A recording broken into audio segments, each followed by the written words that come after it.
நாம ஆட்சிக்கு வந்து சரியா 40 நாள் ஆகுது. அதுக்குள்ள என்ன செஞ்சீங்கன்னு கேக்குறாங்க. ஒரு லிஸ்ட் ஒன்னு சொல்றேன் கேளுங்க.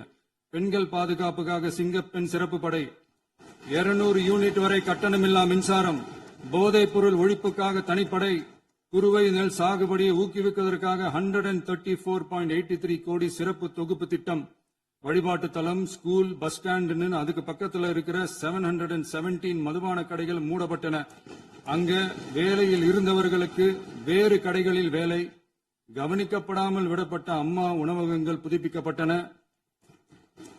பத்திரப்பதிவு துறையில் பகல் கொள்ளைக்கு புல் ஸ்டாப் வைக்கப்பட்டுள்ளது. வருகையில்லா ஆவணப்பதிவு முறை கொண்டுவர உத்தேசிக்கப்பட்ட செயல்பாட்டில் உள்ளது.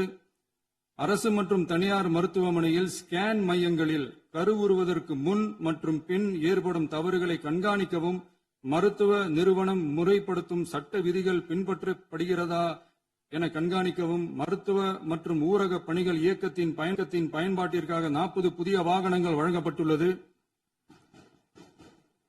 கூட்டுறவு வங்கியின் ஏழை எளிய மக்கள் வாங்கிய கடனுக்கு முதல் முத்தாய்ப்பாக ரூபாய் 2045 கோடி தள்ளுபடி வழங்கி ஆணையிடப்பட்டுள்ளது. ஒன்றிய அரசிடம்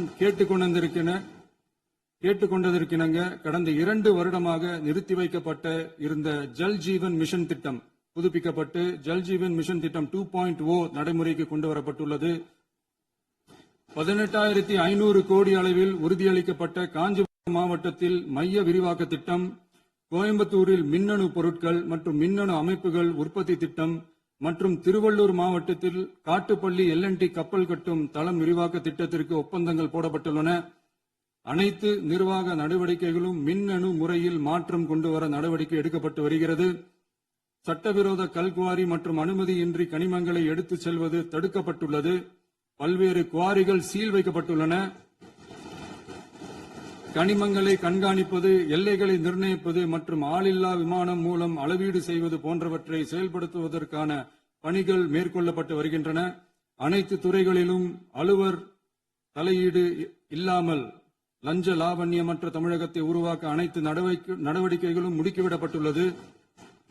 இதெல்லாம் சாம்பிள் தான், இன்னும் இருக்கு. இந்த வெறும் 40 நாளுக்குள்ளே இவ்வளவு செஞ்சிருக்கோம்னா இனி வர்ற நாட்கள்ல கொஞ்சம் கொஞ்சமா படிப்படியா ஸ்டெடியா உழைச்சி லஞ்ச லாவண்யம் இல்லாத, ஊழல் இல்லாத, பெண்களுக்கு பாதுகாப்பான, சுதந்திரமான, டிரான்ஸ்பரண்டான தமிழ்நாட்டை நம்ம சொந்தங்களான தமிழக மக்களுக்கு தர்றதுதான் நம்மளோட ஒன் அண்ட் ஒன்லி டார்கெட். கண்டிப்பா அதை நிறைவேற்றியே காட்டுவோம்.